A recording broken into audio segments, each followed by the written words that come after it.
Selamat siang, saya Erin Linda Bella Saputi. Saya dari Universitas Bina Sarana Informatika dari Prodi Manajemen. Di sini saya mau mewawancarai tentang perusahaan CV Cipta Karya Utama ya. Ya. Sebelumnya Ibu dari Ibu siapa? Ibu Dwi, saya yang mengelola di CV Cipta Karya Utama ini. Di sini saya ada beberapa pertanyaan yang akan saya ajukan. Sebelumnya legalitas dari perusahaan ini sudah ada ya Bu? Sudah. Sesuai dengan tadi yang kita perlihatkan, ada profil company-nya, ya, sudah dilihat semua, sudah dicek. Ya. Di situ tertera semua legalitasnya. Oke, siap Bu. Sebelumnya usaha ini tuh didirikannya kapan dan sebelumnya tuh kenapa sih bisa memilih usaha ini? Kita itu berdiri dari menggeluti usaha ini dari tahun 2010 ya? Ya. Sebenarnya 2009, cuman aktifnya 2010. Ya, karena kan kita melihat banyak limbah-limbah yang dibuang secara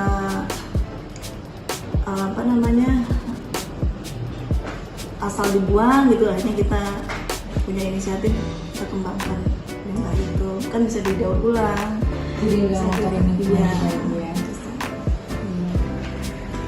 Kalau boleh tahu Bu, bagaimana sih strategi pemasaran yang dilakukan dari perusahaan ini untuk kayak menarik pabrik-pabrik yang bekerja sama gitu? Nah, kita awalnya kita kan melihat ke pabrik-pabrik yang limbahnya lumayan, hanya kita masukin kadang surat penawaran gitu kan.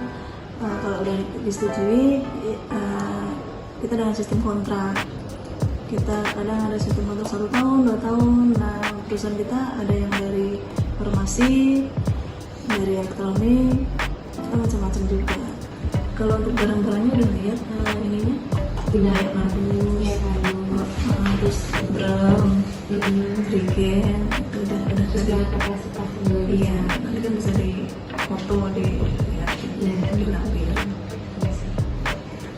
Berarti kan perusahaan yang bergelut di bidang ini tuh kan banyak ya edukasi ini ya. Yang membedakan perusahaan ini sama perusahaan lain itu apa sih? Dari namanya kan kita udah juga main. Oh ya. Terus kontrak ke perusahaan yang lain tuh kadang satu PT itu 1 orang udah kita kontrak. Biasanya dia nggak terima untuk PT lain gitu. Oh ya. Jadi dia tuh biasanya kalau kerjasama itu cuma sama satu aja gitu ya? Sebenarnya tergantung perusahaannya juga. Cuman kalau yang kita pegang ini khusus kita sendiri. Biasanya ada 3 vendor, 4 vendor. Alhamdulillah di kita cuma kita sendiri 1 vendor aja. Kalau misalnya kayak hambatan dan tantangannya itu kalau ngejalanin usaha kayak gini tuh gimana sih? Sebenarnya sih semua usaha pasti ada tantangan dan hambatan. Cuman kita tinggal menyikapinya aja. Kalau misalnya kadang kan kita datang barang nih kayak drum, ternyata konsumen yang biasa ambil barangnya numpuk gitu kan, akhirnya kita nggak ambil dulu, orang ini nggak ngambil dulu, akhirnya kita taruh dulu. Kadang itu yang pertama. Yang kedua kadang harga kan kadang naik turun, jadi kita harus nyesuaiin harga. Kalau kita jual rugi ya nggak mungkin kan. Iya. Jadinya nunggu harga naik dulu baru kita jual lagi. Kalau modal awalnya itu berapa sih Bu kalau mau bikin usaha kayak gini kan? Modal awalnya sebenarnya kalau kita kan sistemnya sistem deposit ke PT. Misalnya kita ke PT yang kita pegang kayak KB Pharma ya, cuman kan nanti nggak usah ini. Misalnya kita diwajibkan untuk deposit 30 juta misalnya. Nah itu setiap pengambilan barang nanti dipotong. Nanti ada limitnya. Kalau udah 10 juta kita harus nambah lagi gitu. Kita ngambil tetap ngambil aja terus. Jadi sistemnya deposit. Iya, sistemnya deposit. Modal awal kira-kira ya 30 juta kira-kira. Iya, seininya dari sananya sih, Dari kebijakan dari perusahaan. Sebenarnya ada yang nggak deposit juga ada juga, tergantung juga sih. Kalau karyawan di sini tuh ada berapa sih? Ada 12 sama security. 12 sama security. Kalau pembagiannya itu dia kira-kira ada kayak manajer atau Sebenarnya sih ada, cuman di sini kan rata-rata ya paling kita ada 11 itu, satu truk itu, satu armada itu, satu sopir, 2 kenek. Itu harus, karena kan itu udah SOP dari perusahaan sana, harus ada 3 orang satu kendaraan. Nah yang lain bisa nyortir, bisa beres-beres yang lain, Oh gitu. nata-nata Jadi bahan. kayak ya. Kalau ada yang beli tuh naikin gitu. Sama sandal dari kan nurunin. Nanti Ditaruh di sananya ya. iya di sana naikin, di sini nurunin. Kalau untuk armadanya itu truk ya Bu ya? Truk itu punya sendiri atau Punya sendiri. punya sendiri ya? Berapa Bu punya? 2. Hmm. Kalau untuk gaji dari karyawan boleh dikasih tahu ya? Soalnya kita kalau gaji di sini sistemnya harian. Per harian. Ya, Dia per hari itu per hari paling kecil kita 70. 70. Belum ada kadang ada uang insentif, uang kerajinan. Kita baginya per minggu. Oh, per minggu. Ya. Biaya operasional gitu di sini. Biaya operasional, maksudnya totalnya? Total Biaya operasional kayak yang ke biaya sewa ini tempatnya itu punya sendiri atau bisa? ini untuk sementara kita sewa, cuman lagi proses dibeli. Lagi proses beli. Proses dibeli, ya udah ada mas juga sih.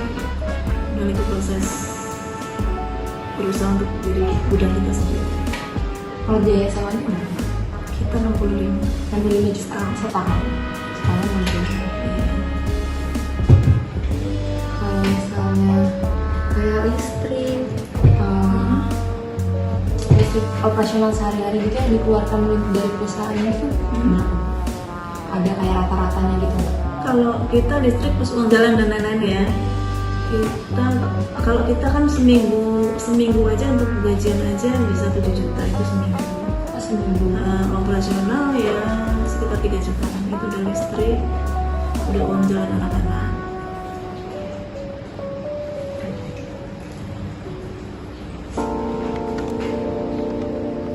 Kalau karena pendapatan harian di perusahaan ini kira-kira itu berapa rata-rata? Pendapatan harian sih kita ini intern ya.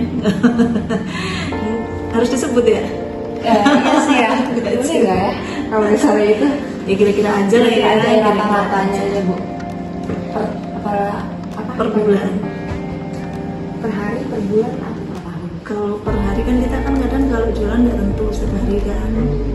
Berarti Ada. namanya per bulan. Ya untuk lebih jelasnya per bulan sekitar ya 60-an. 60 juta ya. Berarti itu bisa Untuk udah keuntungannya dijamin. aja ya. Itu bersih ya berarti. Kalau bersih. Masih. Kalau per tahun berarti itu ya sih ya. Iya. Nanti boleh. Oke. Kalau misalnya teknologi di sini tuh yang dipakai apa aja sih Bu?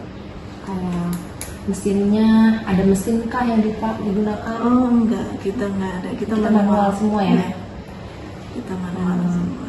Tadi kalau belakang kan nyortir aja sendiri. Ya sendiri kan ya, kita enggak ada. Nggak ada mesin ya? Enggak ada. Kecuali nanti kalau misalnya kayak jerigen kita kurang ininya, kita giling, cuman harus ada mesin gilingnya. Gitu. Cuman kita untuk saat ini belum.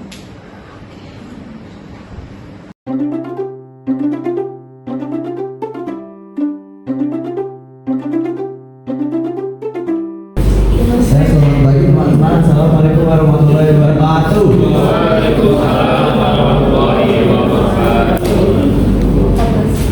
Ya, kita dari kelompok 14 ingin mempresentasikan tugas kami dan judul analisa bisnis usaha pengelolaan limbah CV Cipta Karya Utama.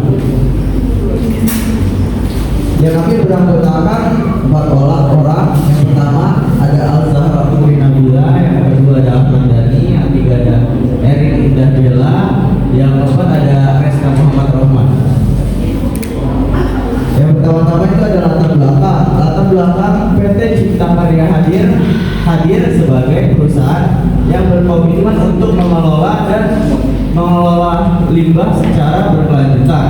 Namun, sebelum melangkah lebih jauh dalam pengembangan dan operasionalisasi perusahaan ini, diperlukan sebuah studi kelayakan bisnis yang komprehensif. PT Cipta Karya berdiri pada tahun 2010 di Tambun Selatan, Bekasi. Didirikan dengan tujuan untuk memberikan solusi pengelolaan limbah yang berkelanjutan dan ramah lingkungan. Ya, di sini ada foto-fotonya ya dari PT tersebut. Di situ tercantum ada kontaknya, ada emailnya, ada lokasinya juga, dan ini foto-foto tempatnya dalam pengelolaan limbah. Dan ini ada aspek legalitas usaha yang dimiliki oleh Cipta Karya Utama yang memiliki hukum yang resmi dan telah memenuhi semua persyaratan hukum yang berlaku di Indonesia. Dan selanjutnya ada aspek pasar dan pemasaran. Aspek pasar itu target pasar dari perusahaan CV Cipta Karya Utama, yaitu perusahaan yang menghasilkan limbah industri dalam jumlah besar seperti pabrik kimia, pabrik makanan dan minuman, pabrik tekstil, dan industri logam, fasilitas kesehatan yang menghasilkan limbah medis berbahaya seperti jarum suntik bekas, perban, dan bahan kimia laboratorium. Aspek pemasaran usaha CV Cipta Karya Utama melalui dua metode, yaitu e-commerce dan langsung kirim ke pusat pengelolaan.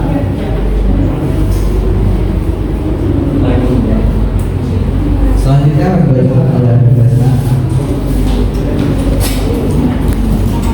Ya, untuk selanjutnya itu ada aspek manajemen dan SDM. Manajemen dan sumber daya manusia atau SDM itu ada kunci tidak dalam keberhasilan operasional perusahaan CV Cipta Karya Utama 2. Aspek manajemen merancang visi misi tujuan jangka panjang dan perusahaan. Identifikasi resiko operasional, lingkungan, dan keuangan yang dihadapi, membuat standar operasi, prosedur atau SOP untuk setiap proses pengelolaan limbah. Aspek SDM itu yang pertama itu ada satu manajer, satu SDM, satu admin, dua supir, empat nek, empat tukang sortir barang, dan satu security. Lanjut.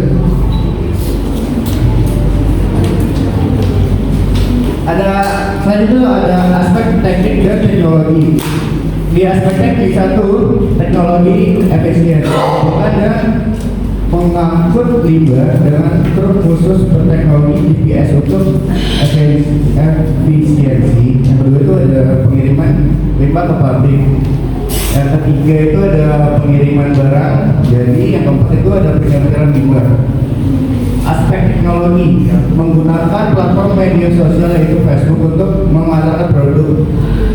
Terus ada menggunakan ekspedisi online seperti Lalamove. Terus ada menyediakan aplikasi mobile ya. Aspek finansial, nih di tempat usaha itu untuk awal pembukaan itu kita membutuhkan sekitar 3,5 miliar. Dari tempat usahanya 3M, transportasi 2 truk itu 300 juta, dan deposit per pabrik itu 50 juta. Karena kita deposit di per pabrik itu jadi 200 juta. Nah, untuk bahan baku per bulan itu kita cuma untuk bayar di 80 juta. Masing-masing perusahaan kita bayar 20 juta untuk depositnya ya. Jadi yang 50 juta itu tuh kayak deposit mati, nggak bisa digugat. Tapi kalau misalnya di dalam keadaan darurat itu bisa dipakai. Lanjut di biaya operasional per bulan, itu ada gaji karyawan, satu manajer itu 5,5 juta, satu admin 5,5 juta, satu security 2 juta, 10 karyawan 30 juta, 32 juta, di listrik itu 1,5 juta, biaya kebersihan 2 juta, wifi 450.000, total di 48.950.000. Dan di BT-nya untuk balik modal itu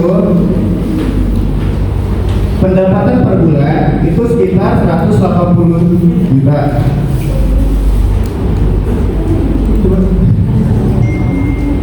Ya, dari modal itu 3,5 M dibagi dari pendapatan bersih 50.000 sama dengan 84 bulan, atau kurang lebih itu sekitar 7 tahun. Lanjut.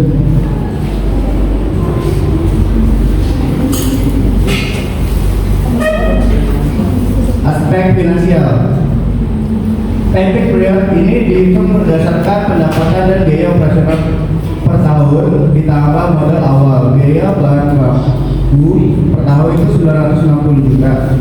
Biaya operasional per tahun itu 580 juta 400. Modal awal 3,5, total investasi awal 5,47 pendapatan bersih per tahun itu 50.000 dikali 12 bulan sama dengan 504.600. Payback period investasi dibagi pendapatan bersih per tahun biaya operasional. Oh iya, biaya operasional 5M 47 juta 400 dibagi 546 juta sama dengan 10 tahun. Jadi dengan perkiraan di atas perusahaan pengelola limbah ini akan mengalami payback period setelah 10 tahun. Oh iya, lanjut.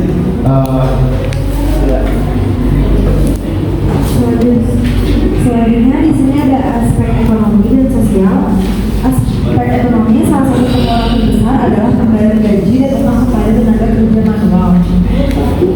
Perusahaan harus mengelola anggaran untuk memastikan biaya itu tetap dalam batas yang wajar sambil tetap memenuhi standar kesejahteraan pekerja. Dan ada juga dampak ekonomi multiplier. Karyawan yang bekerja di perusahaan akan menghabiskan pendapatan mereka di komunitas lokal yang dapat mendorong pertumbuhan ekonomi lokal yang lanjut. Selanjutnya ada aspek sosial. Yang pertama, menciptakan lingkungan kerja yang baik dengan menyediakan fasilitas yang memadai, suasana kerja yang mendukung, dan kebijakan yang adil akan meningkatkan kepuasan dan motivasi pekerja. Yang kedua ada menetapkan komunikasi terbuka antara manajemen dan pekerja dapat membantu dalam menyelesaikan masalah dengan cepat dan meningkatkan kepercayaan serta loyalitas pekerja terhadap perusahaan. Selanjutnya ada aspek lingkungan hidup. Aspek lingkungan hidup sangat krusial bagi perusahaan pengolahan limbah seperti yang kata utama, dan memastikan bahwa operasional perusahaan sesuai dengan standar lingkungan yang baik, tidak hanya pada mematuhi regulasi tetapi juga untuk menjaga reputasi perusahaan dan kewajiban lingkungan hidup. Selanjutnya ada analisa SWOT. Yang pertama ada strength atau kekuatan, yang pertama ada keahlian dan pengalaman, yang kedua ada komitmen dan lingkungan, yang ketiga hubungan baik dengan komunitas, yang keempat fasilitas dan infrastruktur, yang kedua ada weakness atau kelemahan, yang pertama ada ketergantungan pada teknologi, regulasi yang ketat, dan ketiga kesadaran publik. Dan ada juga yang opportunities atau peluang, pertumbuhan kesadaran lingkungan, yang kedua kerjasama dengan industri, yang ketiga hubungan pemerintah, yang ketiga threat atau ancaman itu ada perubahan regulasi, yang kedua ada kompetisi, dan ketiga krisis lingkungan, dan terakhir fluktuasi ekonomi.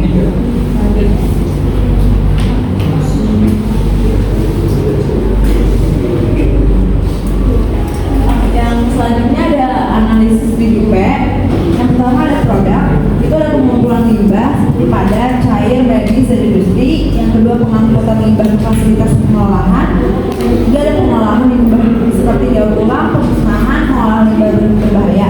Yang kedua ada price atau harga, biaya operasional, itu ada pengumpulan, transportasi, pengolahan. Yang kedua ada harga kompetitor, yang ketiga ada skala layanan, harga per volume limbah, pengembangan bulanan tahunan. Yang ketiga ada price atau tempat. Yang pertama ada lokasi fasilitas pengolahan limbah yang strategis dan mudah diakses. Yang kedua ada kerjasama dalam pemerintah dan perusahaan lokal. Dan ketiga ada pelayanan di area industri, perkotaan, dan fasilitas medis. Yang keempat ada promotion atau promosi. Yang pertama kampanye edukasi tentang pentingnya pengolahan limbah yang benar.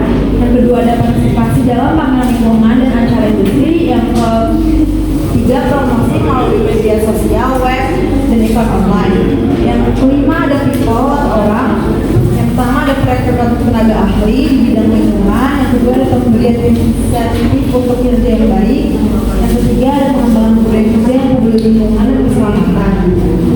Yang keenam ada proses, itu ada proses dari standar operasional, yang keenam untuk pengolahan limbah atau SOP. Yang kedua ada penggunaan teknologi untuk tracking dan monitoring limbah. Yang ketiga ada proses pemisahan, pengangkutan, pengolahan limbah yang jelas. Dan yang keempat ada evaluasi dan perbaikan berkelanjutan atas proses pengolahan limbah.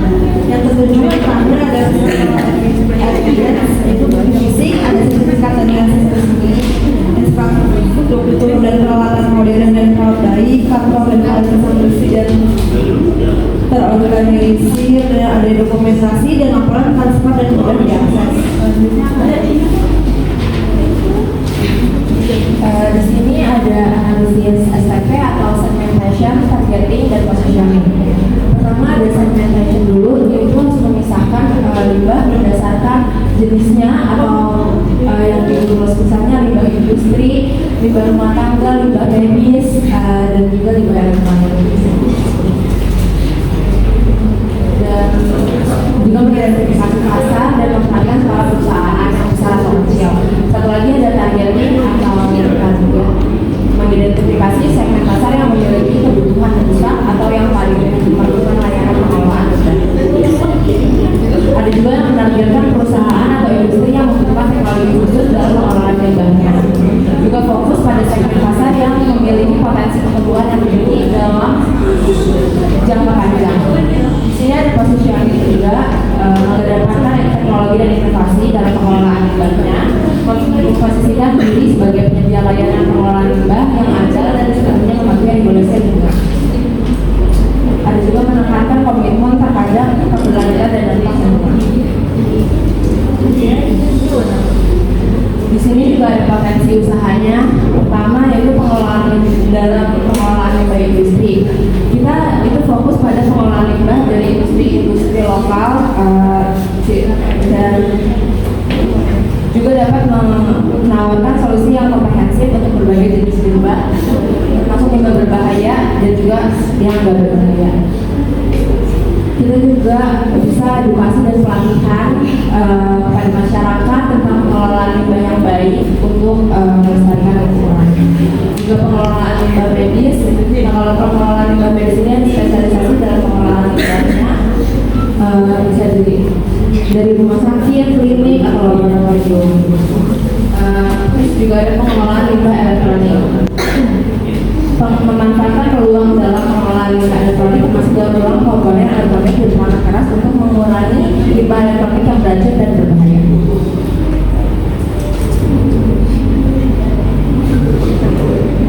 Kesimpulannya, pengelolaan limbah Cipta Karya Mandiri 2 ini menunjukkan pendekatan yang komprehensif dan proaktif dalam menjaga keberlanjutan lingkungan dan kepatuhan terhadap regulasi dengan mengadopsi teknologi modern dan fokus pada efisiensi serta keamanan. Perusahaan ini tidak hanya memenuhi standar lingkungan,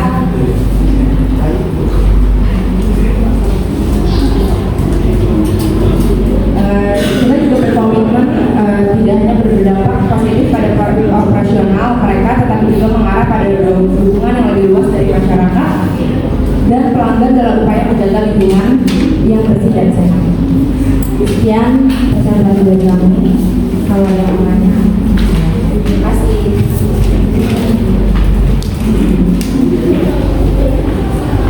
Warahmatullahi wabarakatuh. Perkenalkan, nama saya Syarif Farhamulumi dari kelompok 2. Saya ingin bertanya, bagaimana perusahaan memastikan bahwa proses pengolahan limbahnya tidak merugikan kesehatan bagi masyarakat di sekitarnya? Terima kasih.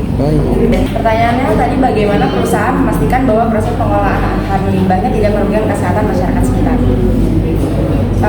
Kita itu bisa memastikan kalau misalnya pengelolaan limbah kita tuh nggak merugikan masyarakat, karena kita tuh juga punya SOP regulasi gitu. Jadi kita tuh mematuhi semua peraturan dan standar yang ada. Teknologi pengolahan limbahnya juga ada SOP-nya. Jadi semuanya tuh juga udah tercantum dalam regulasinya. Jadinya dia tuh udah di bawah naungan hukum. Jadi kita pasti mematuhi peraturan itu.